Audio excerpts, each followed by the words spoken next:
Bien, tengo una buena noticia que compartir con usted. Está con nosotros José Luis Echevarría, el abogado José Luis Echevarría. Él es el director nacional de Fiscalización y Procesos Electorales. Y lo hemos invitado esta noche porque tienen un estupendo resultado desde sus oficinas.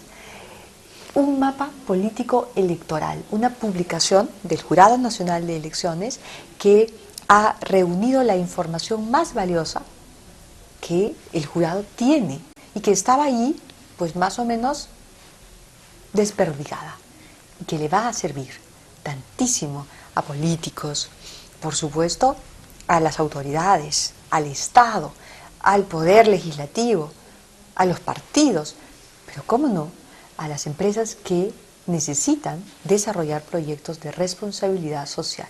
Bienvenido, José Luis. Buenas noches, Cecilia. Gracias por la invitación. Gracias, felicitaciones. Gracias. Es un trabajo realmente enorme. Sí, ha sido un trabajo enorme, un esfuerzo grande, pero creo que ha dado muy buenos resultados, ¿no? Tenemos por primera vez en la historia indicadores políticos que en el Perú no existían. Exacto, que nadie había compendiado, ¿verdad? Sí, que nadie había calculado, no había información sistematizada que permitiera científicamente ponerle una nota políticamente a cada lugar del Perú, ¿no?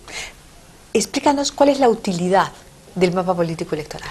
Bueno, el mapa político tiene ha construido un indicador en base a la información histórica que obraba en el Jurado Nacional de Elecciones, como bien lo dijiste hace unos instantes.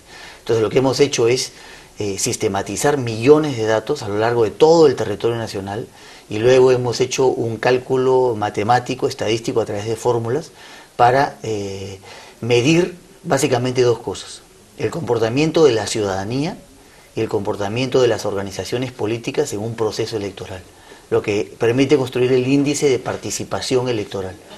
Que es un aporte a la comunidad académica internacional, porque en ningún país del mundo se ha calculado un indicador semejante con la cantidad de datos que tiene y en el nivel que tiene, porque llega hasta el último distrito del Perú, desde el más pequeño hasta el más grande, tiene la misma información calculada y por lo tanto permite calificarlo de la misma manera. La utilidad que tiene es tremenda, porque permite hacer un diagnóstico real de cuáles son las condiciones políticas y de estabilidad política de todos los distritos, provincias y regiones del Perú. Se puede medir el grado de inclusión.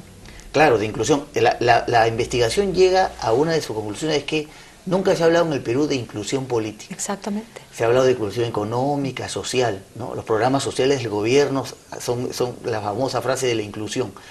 Democracia es inclusión, pero también es inclusión política. Si no trabajamos a la par, en paralelo, muchos proyectos económicos viables que pueden ser beneficiosos para el país pueden terminar cayéndose porque no hay un sostén político, no hay el pilar político debajo. Pero es lo que nos ha venido pasando en los últimos 10 años. Claro. Por eso colectividades desorientadas oponiéndose a la inversión, sobre todo a la inversión minera, pero no solo a la inversión minera, también a la inversión energética. Eso es algo realmente impresionante. Sí, correcto.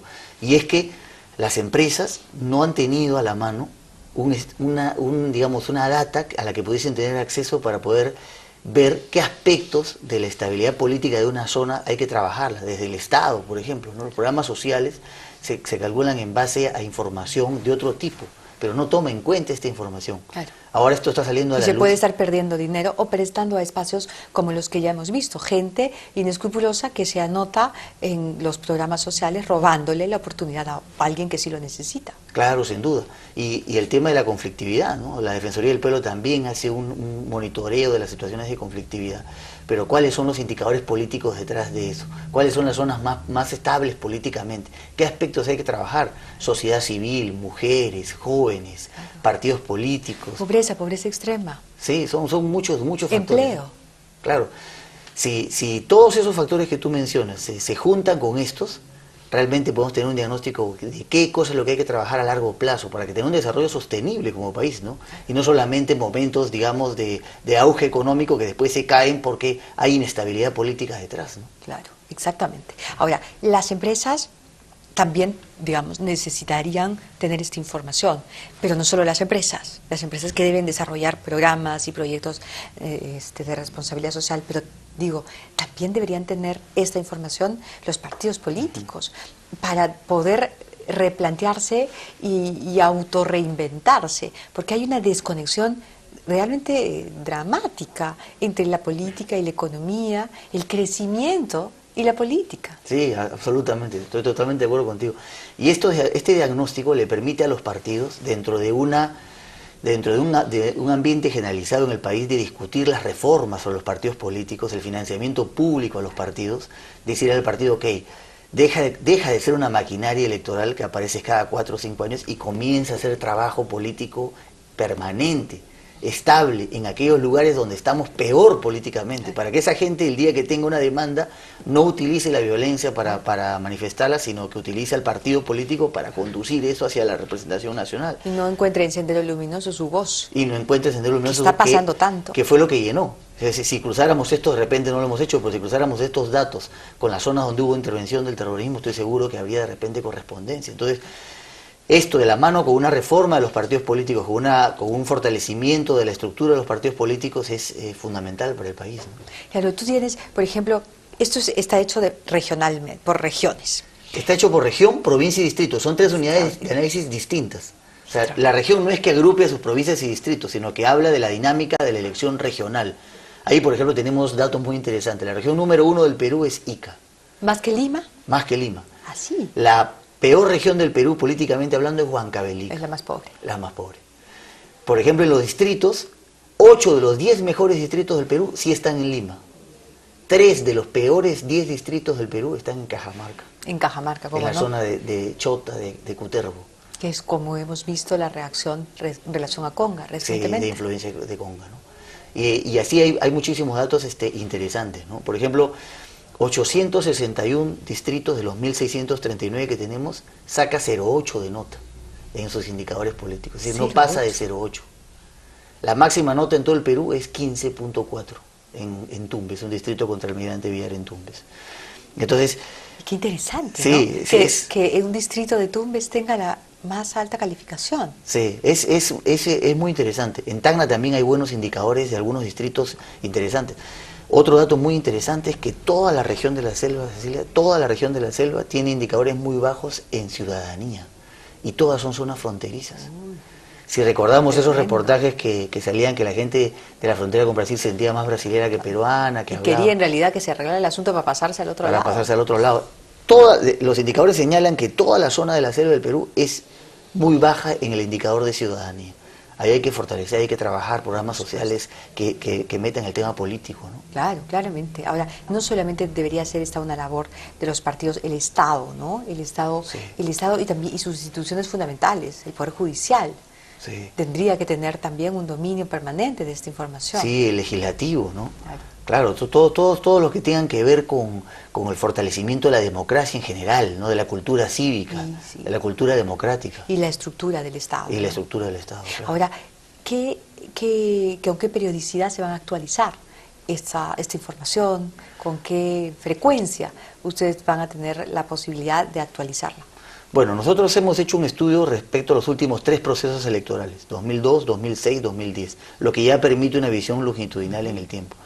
Cada vez porque este es a nivel de elecciones municipales, cada 4 años esto se puede actualizar, de acá a 15, 20 años esta información va a ser valiosísima, porque lo que permite un indicador, como es matemática y científicamente comprobable, es que es una línea de base. Tú aplicas un programa social, aplicas un programa educativo, ya sea para las ONGs, un programa de responsabilidad social, ya sea por las empresas privadas, un programa de cultura democrática a través del Ministerio de Educación, y vuelves a medir y ves si la cosa ha mejorado o no ha mejorado.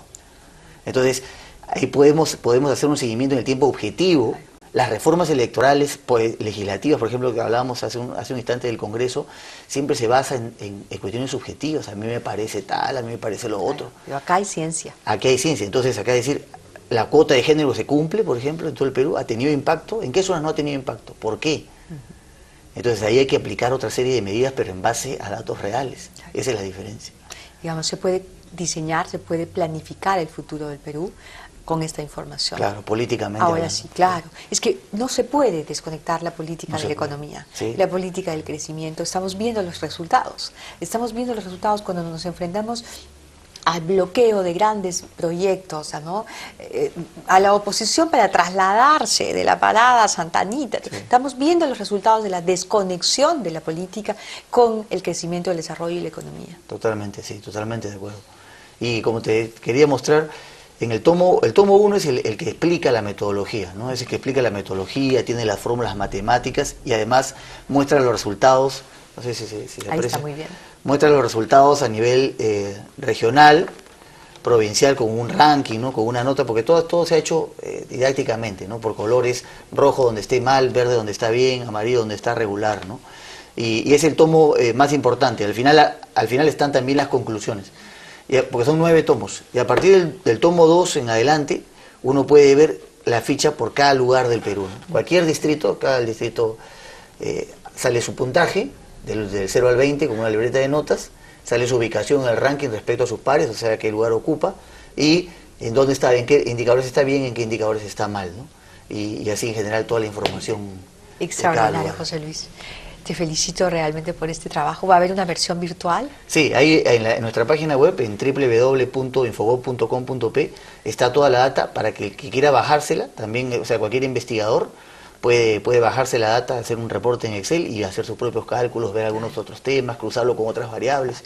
Y a raíz de esta pueden originarse un montón de investigaciones. Por supuesto. ¿No? Y dejar de hablar sobre todo, ¿no es cierto?, que me disculpen algunos políticos, pero tonterías. Sí, sí, sin fundamento, ¿no? Sin fundamento. Ahora sí hay información, hay data. Sí. Gracias, José Luis. No sé si le encantaba. Y muchísima suerte. Gracias por venir y felicitaciones otra vez. Un extraordinario trabajo. Gracias, encantado. Muchas gracias. Vamos a la pausa. Regresamos con más.